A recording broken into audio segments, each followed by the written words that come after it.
listening to Omni Talks Retail Fast 5, brought to you in partnership with the A&M Consumer and Retail Group, Avalara, Williot, TGW, and Sezzle. Ranked in the top 10% of all podcasts globally and currently ranked the #1 podcast in all of retail by FeedSpot, the Retail Fast 5 is the podcast that we hope makes you feel a little smarter, but most importantly, a little happier each week too. Today is May 1st, 2024. I'm your host, Ann Mazenga. And I'm Chris Walton. And we're here once again to discuss the most important headlines from the past week that highlight how the physical, digital, and human elements of retail are coming together to shape the future. All right, Chris, we have some big news this week. It is the first of the month, as they say. It is the first of the month, Ann. It is 100%. And I actually have a personal announcement I want to make first too, Ann, before we get to our typical first of the month news where we recognize our Omni Star for those that listen to our show regularly. But and I got to tell you, I'm in the process of debuting a new look for Shop Talk Europe. I'm calling it Chris 4.7.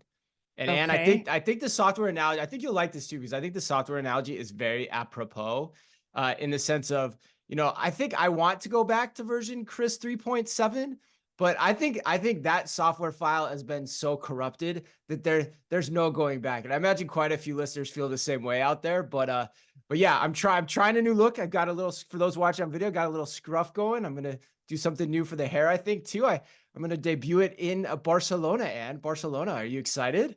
I don't know what else to be. I think that we'll have all of our Business of Fashion and WWD listeners making sure that they are at Shop Talk Europe to catch whatever this new version of Chris is. They've been watching so closely, I imagine. Oh, yes, for sure. As the new growth comes in, and yes, I'm taking feedback, and as the hair gets changed, I'm taking feedback too. So I can't wait to hear what people have to say. All right, Ann, you want to do this month's OmniStar? Yes, that's what we should do. We have somebody really exciting to give this OmniStar award to today. All right, this month's OmniStar is done, of course, in partnership with Corso, where we recognize the top omnichannel operators across retail. Corso's AI Copilot coaches retail leaders to optimize store performance at every level. It will help you transform retail operations from data overload into data powered. And here we go. This month's OmniStar goes to Ryan Nallett, the VP of Retail Strategy and Innovation at Bob's Discount Furniture. Hopefully I'm saying Ryan's last name correct, Dan, because the reason he's getting this award is I had the pleasure of sitting next to Ryan at both Shop Talk, at a dinner at Shop Talk, and then coincidentally the very next morning. And, when you introduce yourself, so you're like, hey, my name's Ryan. You're never like, my name is Chris Walton. I don't ever do that. So hoping I get his last name right. I think I did, but I talked to Ryan for a long time, and I could talk to him for hours about omnichannel. So just wanted to salute him because the dude knows his stuff. Well, and a big brand, Bob's Discount Furniture, is expanding quite rapidly. We just got our first one here in Minnesota not too long ago. And so exciting to see how he takes this brand online and offline in its expansion throughout the country. So congrats, Ryan, on being our OmniStar for the month of May. All right, let's get to the headlines. All right, Ann, today we've got news on Best Buy and CNET's new partnership, Tesco bringing AI to its club card, Walmart launching a new own brand to attract Gen Z, Nordstrom debuting its own online marketplace. But we begin today for the second week in a row with additional news out of Walmart. And this one's a little surprising. Yes, Chris, Walmart is abandoning its plan to build out a network of low-cost health clinics due to the escalating costs and reimbursement challenges. According to Bloomberg, Walmart announced Tuesday that it will close all 51 health centers that it had opened in 5 states and also shutter its telehealth business. The company launched the initiative in 2019 and as recently as last year was promising to open more than 75 centers across the U.S. by the end of this year, 2024. The clinics offered medical, dental, and behavioral health services ranging from x-rays to deep teeth cleanings. Walmart declined to disclose how much money was invested into the business or the revenue generated from the ventures. Chris, I definitely jinxed this last week because I was talking about the opportunity. You did. Yeah, I was going to say that. With Walmart's healthcare. What do you think of this move? What do you think's behind it? I know that was so crazy. Like, remember last week I gave like the 5 growth initiatives for Walmart, and then you said, Dan, don't forget about healthcare. And I was like, you're right. That's number 6. And yeah, and it feels like they were just pumping the news on this like a few months ago, even like maybe 3 or 4 weeks ago. And now it's like full stop. So, I don't know. I'm saddened by it, but my hunch is there's a good reason for this, because if you look at all those initiatives we talked about last week, so just as a reminder for those that maybe missed last week's show, Walmart's into banking, they're into digital marketplaces, they're into retail media. They've got Walmart Commerce Technologies, which is their own technology extension of what they do day in and day out. And so when I look at healthcare, it feels like the one that doesn't fit. And by that I mean there aren't the built-in synergies with the mainline business that Right. Walmart undertakes every single day with healthcare like there are with those other, I think 5, right? 5 that I mentioned. So because getting people, I mean, when you step back, like getting people to come to a Walmart for a doctor visit is an entirely new ask. And so Right. when I think about the sunk cost effect for the leadership of having to have the guts to say we're done with this initiative, we're going to pull the plug, it makes me think that Walmart saw no viably economic way for this to work. Like Yeah. that's my hunch. And so for that reason, I'm saddened by it, because it makes me think if Walmart can't get this to work, who can? But Yeah. so it makes me think it could be the right business move, but time will tell. What Yeah, do I you mean, think though? I think that it's really disappointing. I mean, I think Yeah. when I read this, that was the first thing that came to mind. But you're right, just because you you have the space in your stores, or you have the capacity, you have a website that could also house telehealth, and the commerce angles of this make so much sense, doesn't mean that you have the infrastructure to support building a healthcare. But I mean, it's an entirely new vertical that Walmart has to go down. So it makes sense. I wish, for the sake of the millions of Americans who live so close to a Walmart, who are already using Walmart as kind of their community center, the place where they can get so many things done in one place, the affordability that was provided with some of these healthcare services and convenience. I really, it's really disappointing that they weren't able to put more into this. But I think the bigger question then is like, what does this mean for CVS, Amazon, Costco, and others like Mhm. you started to talk about here, who've also gone down this path? I mean, just like grocery, Yeah. this is a replenishment kind of category. You consistently need a spot to go for these types of services. So, are we going to see others start to pull back on these initiatives, especially some that are so much more overt, like the CVS and Walgreens, who've kind of gone down this path? But not sure if you have any thoughts there that you'd No, close with. But I mean, that's really where I'm going to be watching. Kind of got to move forward. no, I don't. I think we've seen that, the apex, the telehealth craze. And yeah, I mean, it was admirable, the idea of $25 a month dental visits for the people that probably need them the most throughout the country, the 4,600 Walmarts that are out in the country. It's admirable. So yeah, in a lot of ways it's sad, but you can kind of understand it when you look at the scope of the landscape too. So all right, headline number 2, Best Buy and CNET have announced a self-proclaimed first of its kind partnership that transforms how brands can engage consumers while they discover and shop for the latest technology.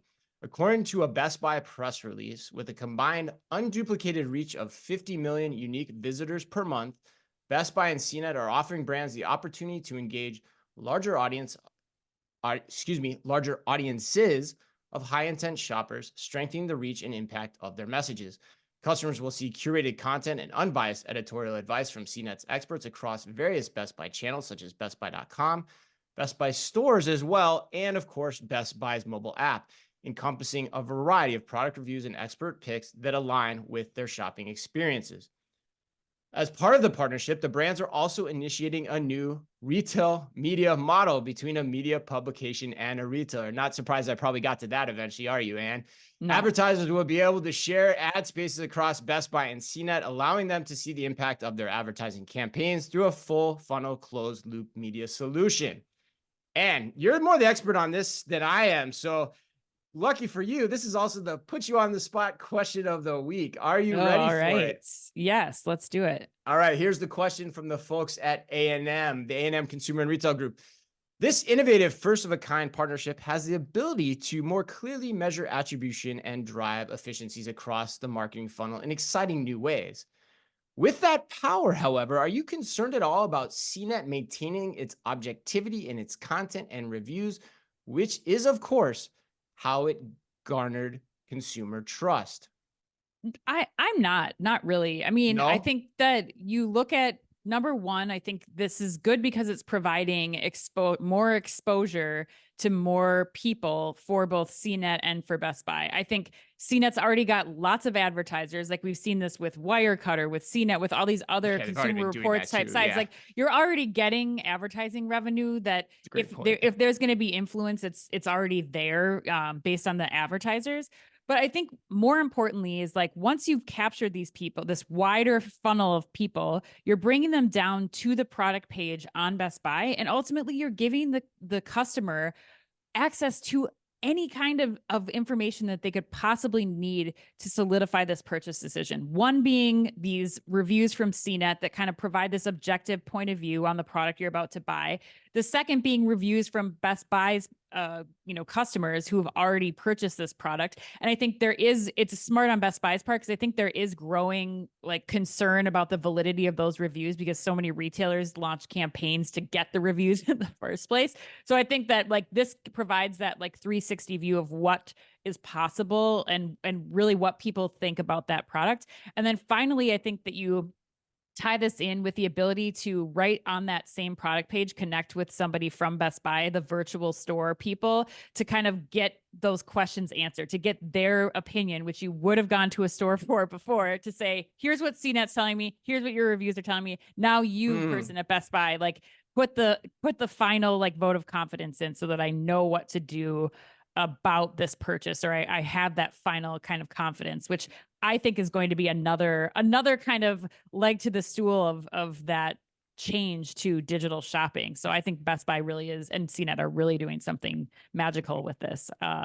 So Ma- that's my take. Magical. You just dropped magical. You I hate did, magic. yeah. You hate magic. It scares you. Yeah. I mean magicians specifically, but Magicians I scare you. think that Yes.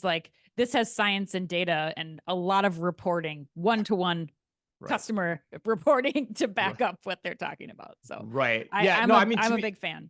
to me, yeah, I think net I am too. I've been thinking a lot about this one. I don't know which way I come down on it long term, but I think I agree with you on your point about the objectivity of CNET. I mean, it doesn't really change the game for CNET in my opinion. And the article stated too, or the press release stated that they plan to show warts and all what CNET thinks of the products on Best Buy. Yeah. And so I actually think that is potentially more beneficial to the reputation of CNET if they in Yep. fact do that, and that also will have a And strong Best impact Buy. on and Best Buy. Exactly. That's what I was Yeah. just gonna say. And on Best Buy in the long run too. So I think I agree. I think magical is the right phrase to potentially use here too, as much as I was giving you a little bit of grief for it, because I think this is the first domino of many more dominoes to come in this vein. You think of like cooking content and recommendations for grocery, home decorating content, and recommendations in the home furnishings online space. And so I think the race now is officially on to see up who locks up what content from whom when. And Hmm. the whole thing, again, it comes back to first party data, right? Yep. Advertise drive content to the publish, or advertisers drive the content publishers' businesses, right? That's historically how it's worked. But Hmm. first party data has been getting harder and harder for those content publishers to get. And so bedfellows like this start to make a ton more sense because Best Buy has the first party data, and the two of them, Best Buy and CNET, are therefore then stronger together and can coordinate and cooperate on their advertising placement so that they both can win. So 1+1 can literally equal 3. So yes, by this rationale, I think overall this headline could be massive as we look at the future of the overall content slash retail evolution landscape, however you want to describe it. Yeah. All right, Chris, let's go on to headline number 3. Tesco has brought an AI game to its new club card challenges. According to a Tesco press release, millions of Tesco customers will have the chance to collect up to 50 pounds in club card points thanks to cutting edge new AI powered club card challenges. 3 million club card holders will be invited to take part in the campaign. If they accept, they will receive 20 challenges that have been personalized just for them. The challenges will vary for each participant and can range from 20 pounds on our summer barbecue range over the next 6 weeks to spend 10 pounds on plant-based meals. If a customer completes the challenge, they will be rewarded with extra club card points. Chris, what are your thoughts on gamifying these loyalty offers? I think net, I'm very pro gamifying loyalty and pro Yeah. pro game pro gamifying loyalty. Yes, I mean I like this headline for a couple of reasons. One, I think it's a smart use of AI. It's a Mhm. solid use of AI. You know, there's a lot of questions about that. Where do we deploy AI? This is a good use of it. And then the second piece is I think it is a way better use of your investment spend for retail media, particularly than say digital screens in a store, as I've been Yes. on the case of for quite a while. So I mean, and this stuff works too. I mean, we've covered it multiple times on the show in the past. We've had Untie Knots on, who and Eagle AI is doing this. They acquired Untie Knots, so we've been focused and following this trend for a while. And the interaction is natural for consumers versus like something we saw out of Asda this very same week, where they're putting like digital screens in the store to attribute their retail media to sell liquor. Like Yeah. I just don't get that. Like it doesn't seem smart to me. So because at the end of the day, resources are finite and there are only so many rows to be hoed. Mhm. And so gamification on loyalty makes sense, especially when you think about what is happening, in the realm of Timu and how much success they're having with gamifying their apps. I mean, it just seems like it makes sense. That's my take. Yeah, I agreed. I think that I think sometimes the word gamification makes this seem like it's not as intelligent as it could be. Like I think that sometimes Mm, people like assume that this is only going to be for people for a certain kind of consumer. But I think one of the best analogs for this is like looking at the participation and adoption in Starbucks rewards. Like they do this Starbucks yeah. for Life challenge right around the holidays. They're doing rewards all the time and I did some digging around that program specifically, but like Starbucks is curating your Stardash rewards that you're getting in the app. Like, come 3 times this week and order the Right. same thing that you typically order all the time. Like, that's an easy thing for the consumer to do. And continues to develop loyalty. Like, I'm more prone as a consumer to use these offers that are being personalized to the things that I'm already buying. Don't serve me up something for, something that I've never purchased before. Like you said, you're really utilizing AI to show the consumer that you're not wasting their time. You're here to give them a money saving offer. We're also seeing this with the Target 360 program where they're curating offers now in the Target 360 app specifically for things like based on your recent purchases, we're going to give you $10 off a $50 purchase in this, category where we know you've purchased things. So I think really getting to the level that, Eagle AI has been able to do here with in partnership with Tesco is really going to continue loyalty and actually put money in their pockets, which I think is the other key component here too. Like it's not just talking about saving you money. This is really saying Tesco loyal customers, you're going to be loyal to us. We'll be loyal to you. We're going to put that money in your pocket. We're going to make it as easy for you to save a significant amount of money in some cases, 20 pounds, 10 pounds. It's a lot when you have this inflation weary customer. So I love this move. All right. Well, let's keep rolling on. We're already at headline number 4. I think this is our fastest paced show in history. And we're not even 15 minutes in, and we're already at headline 4. So, and I think we're going to get a little spicy here. People like it when we debate. We haven't really debated the first 3 headlines that much. We've been pretty much in agreement. I think we might get a little spicy on this one. So, all right. And headline number 4, Walmart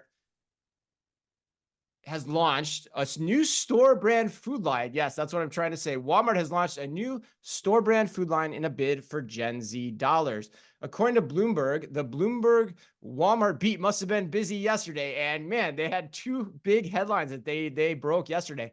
But the new line is called Better Goods. It's the retailer's largest private label grocery launch in 2 decades, with about 300 items across categories ranging from dairy to snacks. The new products, including items like oat milk, non dairy frozen desserts, and hot honey seasoning, aim to capture emerging food trends and use specialized ingredients. About 70% of these items will sell for under $5, though some of them can cost as much as $15. And we had the clash of all pre show clashes over this headline. So, why do you think this headline is so important? I think this is important because Walmart is, I think, taking a page out of the Target brand book. I think they're doing this in a category that's important to get Gen Z in, a replenishment category like affordable groceries. Walmart is the go to place for affordable groceries, but I still think groceries any other categories beyond that, Walmart still has this like cool factor issue that they need to contend with. And I think if you're going to get people in the door, you're going to get those new customers in, you have to make them feel proud to showcase a Walmart brand.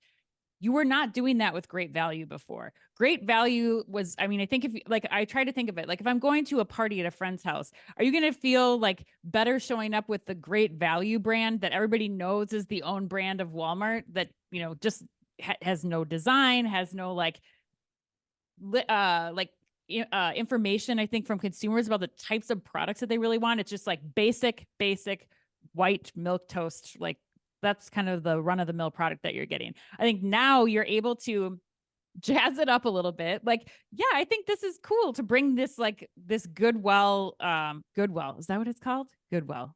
No, Better Goods. it's called Better Better Goods. Goods. I knew Yeah, it was right. two It's things so that hard were to like keep all Better Goods, these plays Goodwill. on Yes. good straight. 100% I agree with But that for sure. I do think that showing up with this Better Goods product, it looks better. It's like better curated to the needs of this next generation consumer with some of the other offerings that you're giving.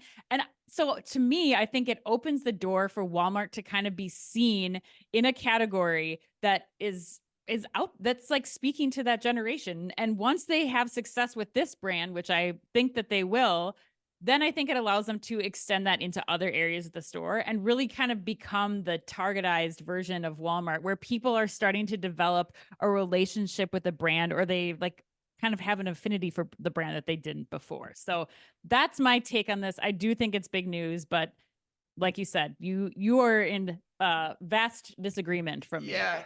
I mean, I don't disagree. I mean, here's the thing. I don't disagree fundamentally with anything you said.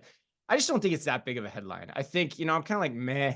That's my take of it. Like BFD, okay, they're doing a private label introduction. It's 300 items in food. It's a differentiation play. The It's biggest not. one in 20 years. Like Yeah, that's not doesn't I take umbrage with that too. I have a feeling they've redesigned some product lines pretty extensively. Maybe they haven't relaunched the in brand. food. Yeah, in food.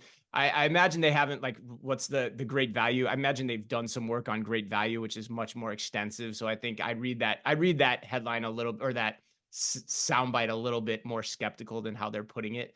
But so for that reason, I'm just like, okay, yeah, if they weren't doing this, I'd be kind of like, that would be news to me. Like if if Walmart wasn't going in this direction, they're trying to get some differentiation going. They're trying to round out the assortment. The question for Walmart will be like, does it work? They've tried to go the route. I mean, they had the project, I can't remember what it's called. I think it was like Project Impact or something like 10 years ago, where they tried to make the stores look more like a Target 2. That didn't work. And at the end of the day, it's just the customers vote with sales. They'll decide if they want to buy this product or not. And so that's my thing. This just seems like garden variety blocking and tackling when it comes to merchandising and assorting your products in the grocery space. And so that's my take. But any final thoughts on what I just said? Yeah, I mean, I still think Walmart has a disconnect issue. I think that you see these ads on online, you see the commercials that they're putting together, you see the product that they're talking about, but I think that you go into the stores, and I was just in a store last week, like you go into the stores and it still doesn't evoke the same feeling yet. I think it's still focused on really like doing whatever you can to be baseline so that you can meet the needs of your consumers for that lower, like we're the low price person. We're not going to be flashy and fancy.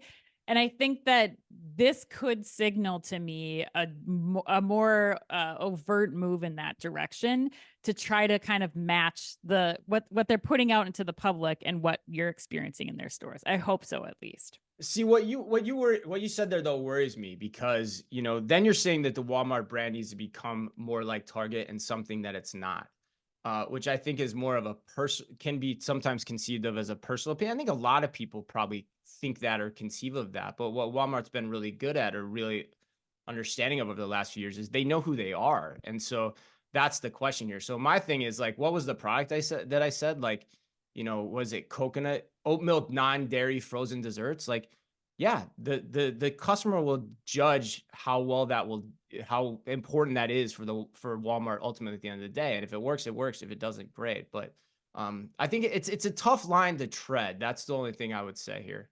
Mm-hmm.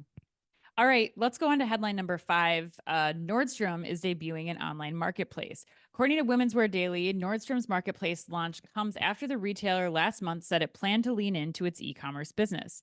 Nordstrom has partnered with Mirakl to facilitate its marketplace, allowing brands to set up their assortments on the retailer's website. Unlike other marketplace models, Nordstrom will handle customer care differently. Or sorry, Nordstrom will handle customer care directly, ensuring Directly. a Okay. seamless shopping experience. Customers can return marketplace items to Nordstrom stores for quicker refunds, underscoring the company's commitment to service. Chris, what are your thoughts on this new marketplace offering from Nordstrom?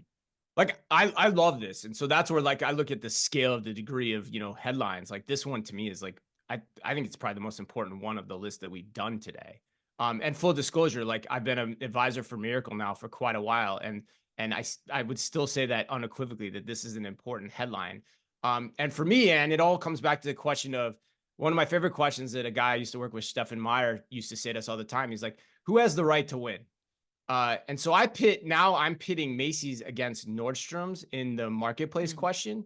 And Nordstrom has higher product level margins that should enable them to make an omni-channel marketplace work more efficiently than Macy's. So I think when you look at marketplace to marketplace, Nordstrom has a right to win in that space.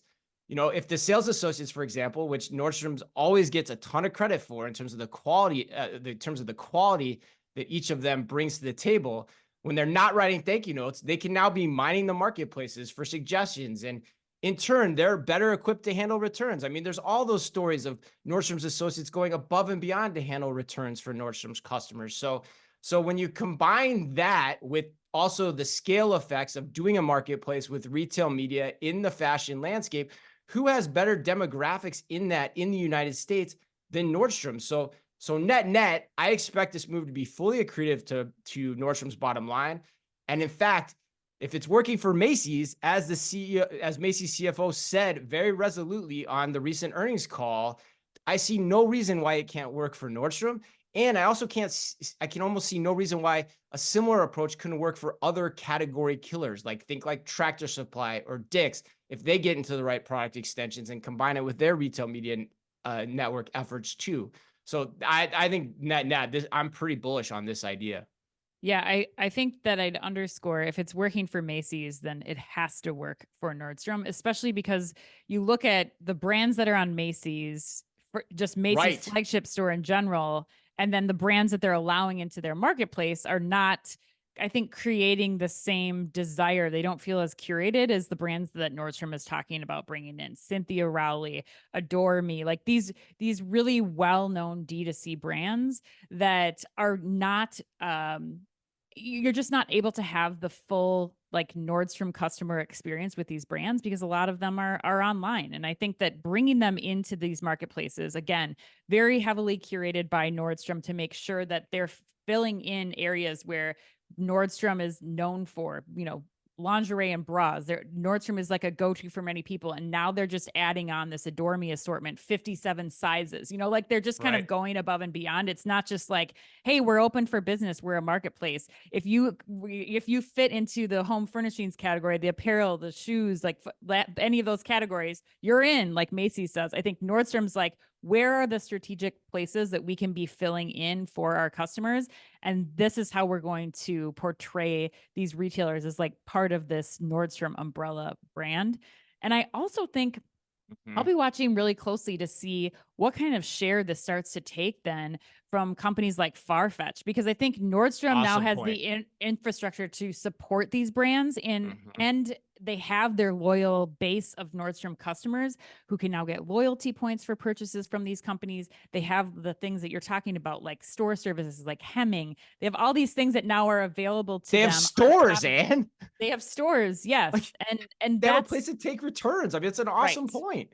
Right. And yes, ultimately, I think it comes down to the returns process too. And like just having that level of comfort that when you're ordering from these newer brands, you can take it somewhere. You don't have to go through the hassle of trying to get it back and losing money in the process. So I, Yeah, I applaud this move from the Nordstrom.